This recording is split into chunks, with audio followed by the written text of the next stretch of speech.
cafe anyway.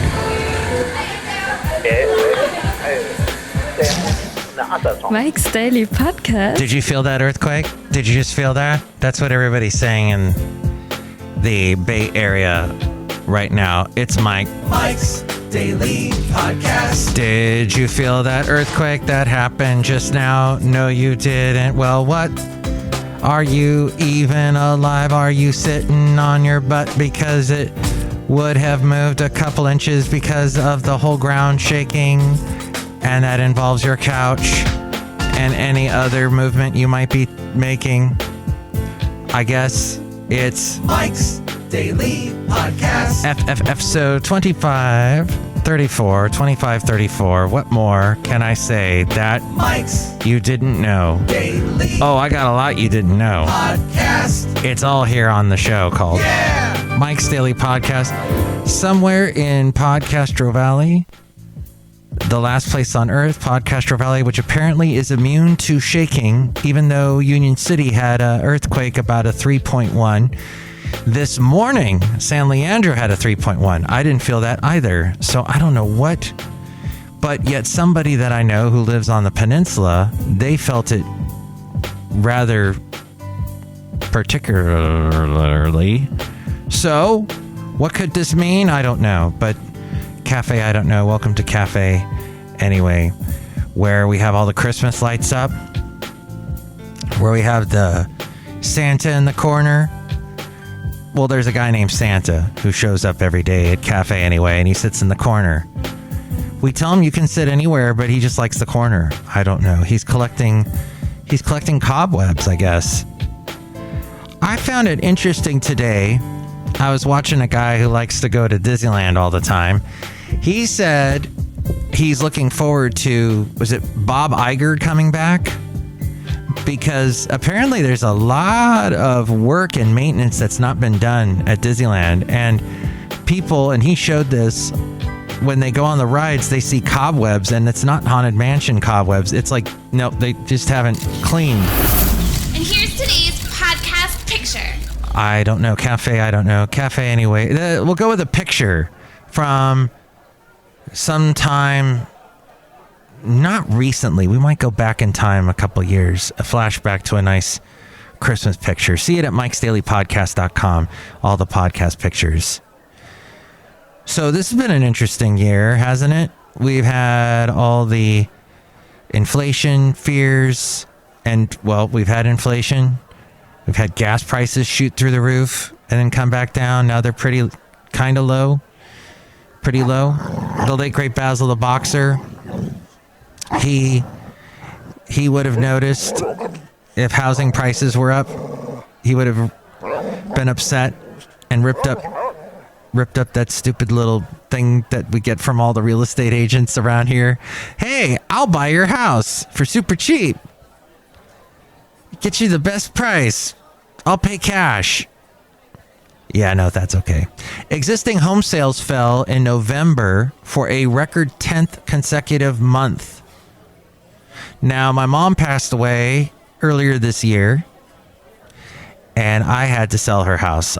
There was just no way. She had a reverse mortgage on it that was pretty high. I was not about to pay that off with my own money. And then I just didn't want to have real estate in Florida. Call me dumb, but the beaches there are beautiful, but I don't need to have a house there to enjoy it, because you got the beaches, but you got the hurricanes and the sinkholes and the alligators and the crazy neighbors. My mom had one actually a nice couple across the street. That was really cool. And then the rest were just, what is going on? What is happening here in Florida? So therefore I'm not a resident of Florida, but it is nice to visit. It's nice to check it out once in a while on a vacation. And there are other nice places to visit. And the reason to go there is now gone. My mom is gone, but I did try and sell her house. I did sell it. The first buyer fell through due to insurance concerns, and there was they just couldn't get a loan because of the insurance. So then a new buyer came along. They bought it for much less than what I wanted, but I'm like, I gotta take care of this. The real estate agent was saying hurricane season's coming. We actually had about 5 months of wiggle room. I could have waited maybe that long, but meanwhile, housing prices were dropping like a lead balloon, as they used to say, which I've never seen a lead balloon, but it sounds interesting. Now, if it was a lead balloon with a lot of helium in it, would it be not dropping as much? I don't know. But that's an expression that people use, a Led Zeppelin. It'd be dropping like a rock. So I said, I got to sell this. And it's a good thing I did, because then the hurricanes did show up. Was that around October, November? And in November, for a record 10th consecutive month, this was from the National Association of Realtors, the housing market continues to be one of the worst hit sectors of the uneasy U.S. economy. There were 4.0 million existing homes sold last month. That's about a 7.7% drop from October. And it fell short of what the sales economists were predicting. Apparently, as a 35.4% decrease from a year ago. Wow. Existing home sales are down on an annual basis at their greatest pace since May of 2020. I didn't realize that home prices were low in May of 2020, but the real estate market briefly went cold early in the pandemic before exploding again. Remember that? The worst mark for bad housing numbers, home sales rather, the last time was November 2010. That was really bad. Remember that? That was the Great Recession, if you didn't remember that. As we go outside a cafe anyway, where we bring you Mike's Daily Podcast, somewhere in Podcastro Valley. Anyway. The last place on earth. So, the 30-year fixed mortgage rate surpassed 7% for the first time in 21 years in November. That might be part of the reason why. Another interesting thing, Biden apparently called Kamala Harris a work in progress and was annoyed with her husband complaining. This according to a new book about the Biden presidency. The president venting to friends that he was annoyed with her husband, Doug Emhoff, complaining about the vice president's official assignments. Biden has reportedly been frustrated with Harris and called her a work in progress. Politico published these quotes yesterday from an excerpt of the upcoming book, The Fight of His Life by Chris Whipple. The book provides an inside look at the Biden presidency's first years. Apparently, he was given extensive access to the Biden administration officials while writing the book.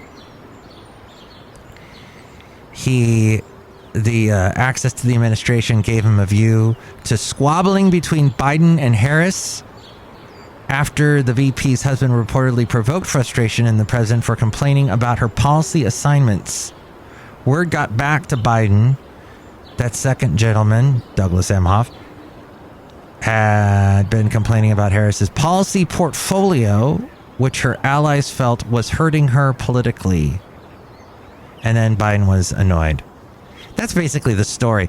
It absolutely irks me when you do that clickbait and you're trying to read these interesting little stories, but they just basically repeat the same sentence over and over again because they want you to keep scrolling down and clicking past, read more by clicking here. And then you read, all you're getting is another sentence repeating.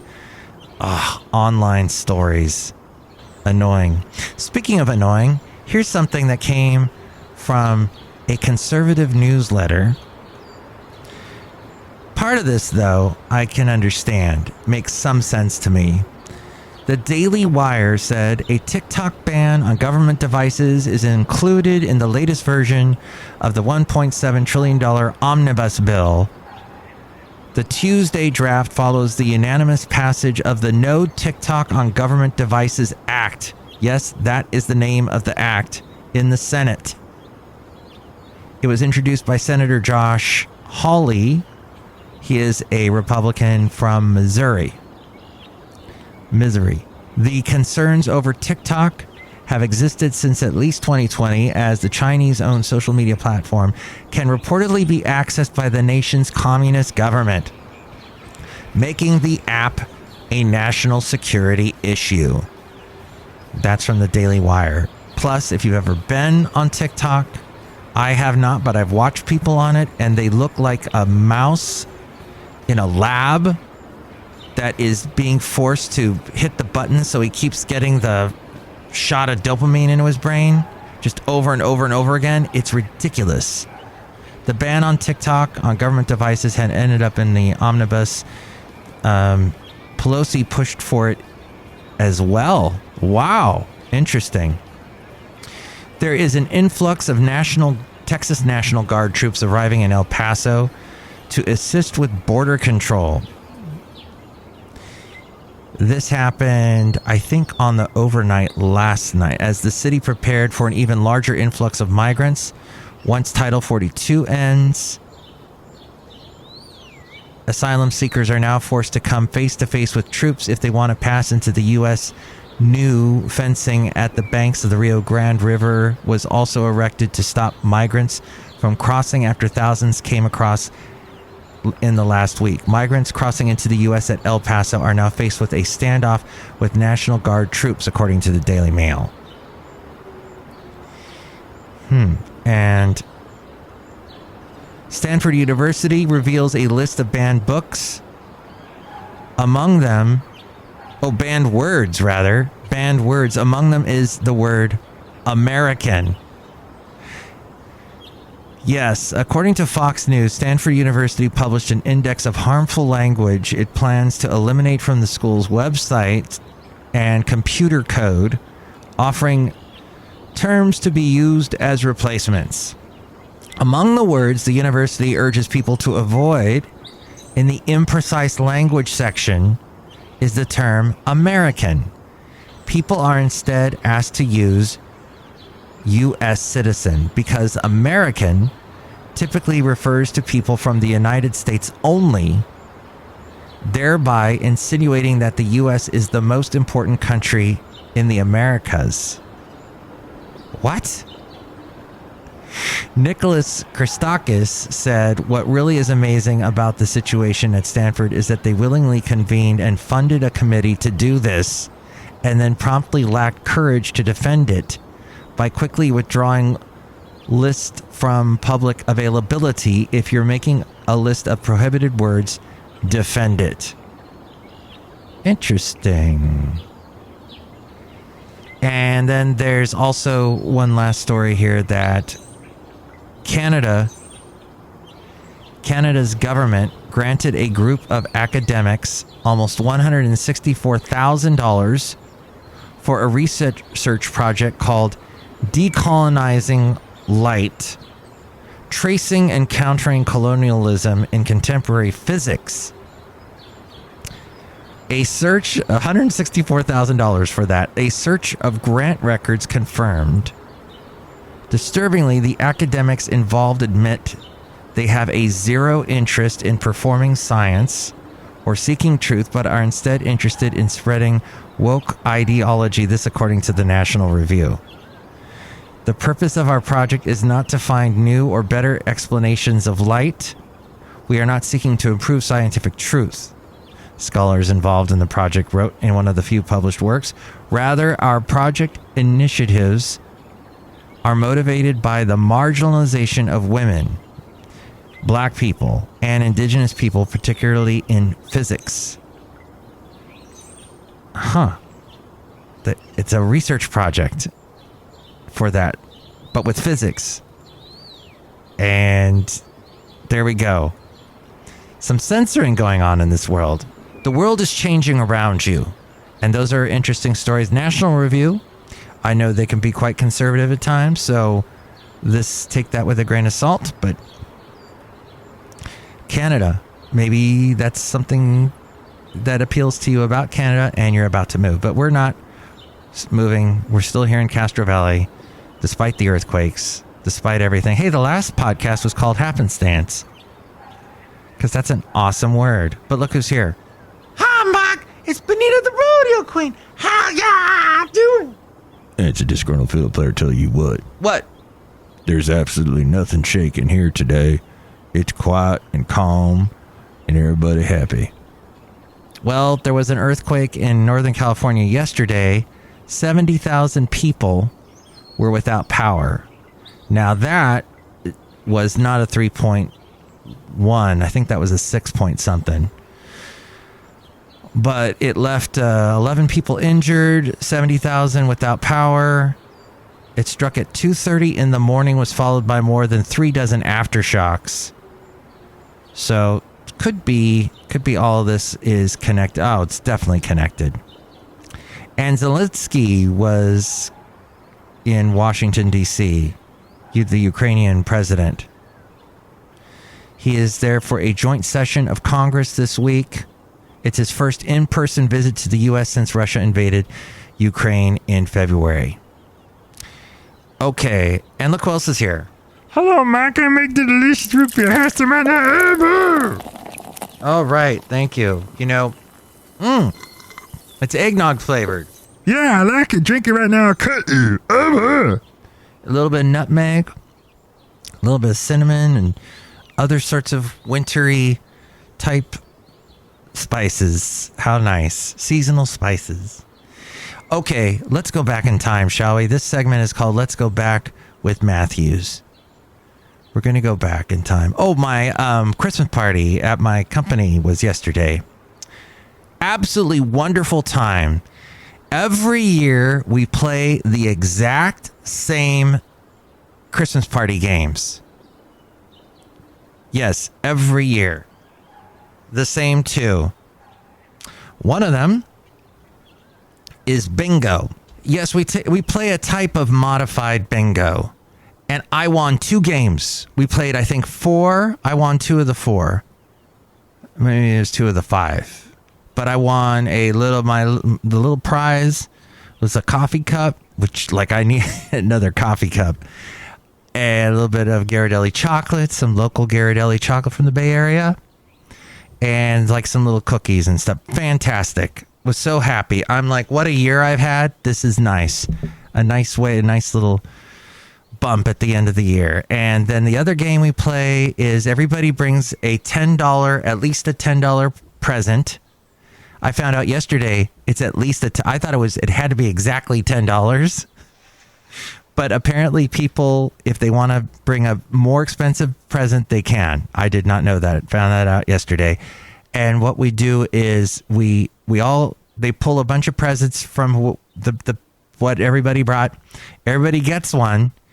And then we do the night before Christmas, but they throw in the word right and left in throughout the story. So every time the person telling the story says left, you push the present to the left.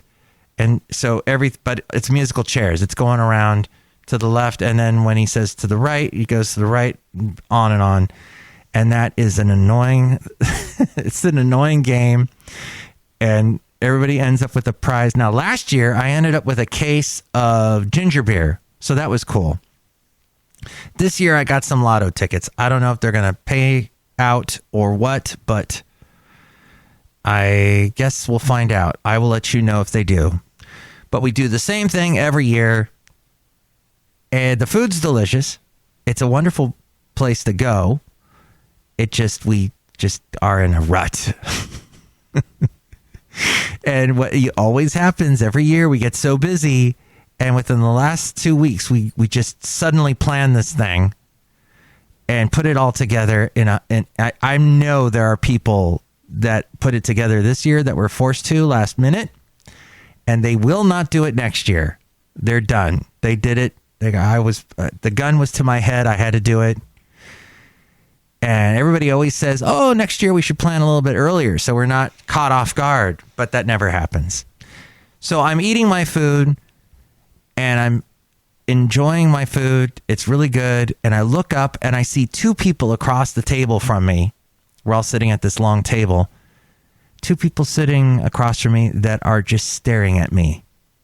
And I cannot eat when I'm being leered at, when I'm being watched, when I'm being inspected. That makes me very nervous. Not so much nervous as it just takes my mind off of eating.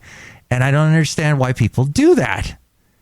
Aren't they more fascinated? I don't know. Maybe they just didn't like their food. They were bored. They just thought, I will watch Mike eat. He's an interesting looking fella. He's always fascinating. We love his podcast so much. He's bound to do something interesting because his podcast is so interesting. But nope. I think people need to just realize when they're staring at other people. That's called making people feel a little creeped out. So that's what I noticed at the Christmas party. Hey, it's time now to go back in time. This is the time where we go back in time. And this is called Let's Go Back with Matthews. We're going to go back 20 years. How about that? And this is something I recently found. So I'll play this for you. Here we go. Let's go back. Got it all. The KA Cafe question. What's your idea for a reality show? 650 KHAY. Let's get this party started. What's your idea for a reality show? Matt Michaels. And, I've sucked another person into the KH Santa Fe Cafe. What song? The One. By Gary Allan? Yeah. You a big Gary Allan fan? Yep. You've seen him in concert? Once. You like his voice? It's all right. Do you want to be Gary Allan? Nope. Do you want to meet Gary Allan and say, Gary, your voice is, it's just all right. Do you want to do that? We can do that. We'll make a field trip. No. 650 KHAY. That was the best interview I've ever heard with a listener calling in to make a request. Just groundbreaking. 100.7 KHAY with Faith Hill. And it's Matt Michaels. I'm at the KH Santa Fe Cafe. Oh, hey. Oh, Lena. Hey. Matthew, darling, you were singing a crazy song, but marvelous. I have out here on the dance floor Jenna and Jeremy. They are dancing like crazy one-arts. Mm-hmm. They are dancing marvelous. I want to tell the both of you, you're dancing much better than Matt has ever danced. You know. Nothing like he can't dance very well and so forth. The cafe question, what's your idea for a reality TV show? I think we have a dancing show where we see Matt fall down. That would be very funny. Okay. The marvelous. I didn't actually fall that time. That was me. Ouch. That hurt. Jenna, do you like to dance? Oh, yeah. Yeah, I love to dance. What kind of lips do you like? Kind of like medium-sized lips. Let me ask this other caller. What kind of lips do you like? I like shapely, luscious lips, but not when they're too big. Oh, wow. Martina McBride! She was the prom queen. He was the quarterback of the football team, and it all looks so... That was Jeremy, who later became a bartender in Las Vegas. I wish him all the best. He, unfortunately, worked, I think, across the street or just down from where that awful shooting happened. Was it about 3 years ago? And actually helped a lot of people. He was basically a hero that day, helping out people that got away from that terrible shooting it was a country concert, a Jason Aldean concert in Vegas. And Jeremy loved country music, and he worked for us, and he would sometimes sit in on our craziness at the Santa Fe Cafe, and we'd have all these callers. Some of them were regulars that would call in. Awesome fun times there. And Fernando Tony Lamas stopped by in that little section. And we heard a little Martina McBride, her little talking part before the song When God-Fearing Women Get the Blues, one of my favorite songs by her. Last night, I watched the Dolly Parton Christmas special that she has on NBC and their streaming service called Peacock. And it's so corny and funny and goofy, but she is amazing. She's in her late 70s now. Willie Nelson shows up. He's almost in his 90s. And then a couple other celebrities stopped by, but it was cute. And she wrote like all the songs. There wasn't any traditional stuff. It was all her stuff. And she's still a great songwriter at 77, I think she is now. So if you watch it, it gets you in the Christmas spirit. It's fun. So speaking of music, and by the way, I did go by the name Matt Michaels back then when I was on K-Hey. So I flipped my name around. And that little bit of history lasted for 11 years. I was Matt Michaels. But now we are doing the segment, the Mike Matthews New Tunes Feud. We're going to play two songs. You tell me which one you like better. This is called Walking on Thin Ice. Apparently, this is a cover of a Yoko Ono song, but this is by someone named Maraschino. I guess that's like...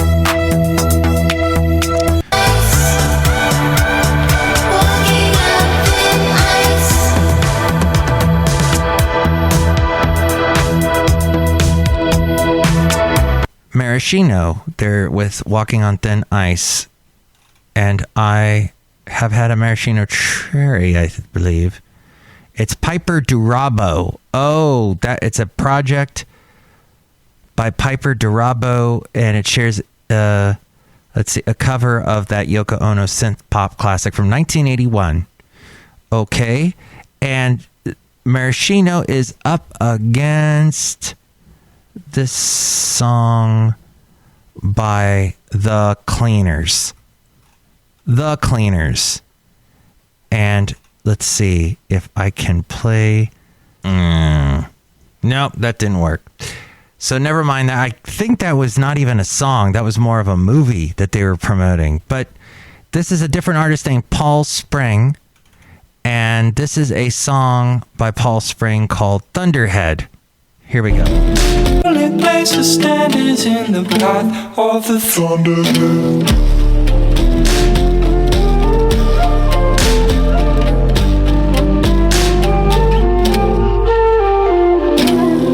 All right, so which one do you like better? Maraschino or Paul Spring? Paul Spring or Maraschino? Call me at 336MM Daily. 3 plus 3 equals 6. MM is the Mike Matthews Daily, as in what this podcast is. It's what people send me. So we find out which one people like better when they email me, Mike's Daily Podcast at gmail.com. Call now. 336MM Daily. And with more ways to reach me, it is A-Frame. I am hoping to do another one before Christmas Eve. I think we'll be able to do it. We'll see. But if not, I hope you enjoy your Christmas if I don't tell you that beforehand. And we're not going to do the Yuletide personalized MP3 for thee this year. Sorry. Mike's Yuletide personalized MP3 for thee contest. Mike's Daily Podcast is written and produced and performed by Mike Matthews. His podcast is super easy to find. Download or listen to his show and read his blog at mikesdailypodcast.com. Email Mike now at mikesdailypodcast@gmail.com. See you tomorrow. Bye!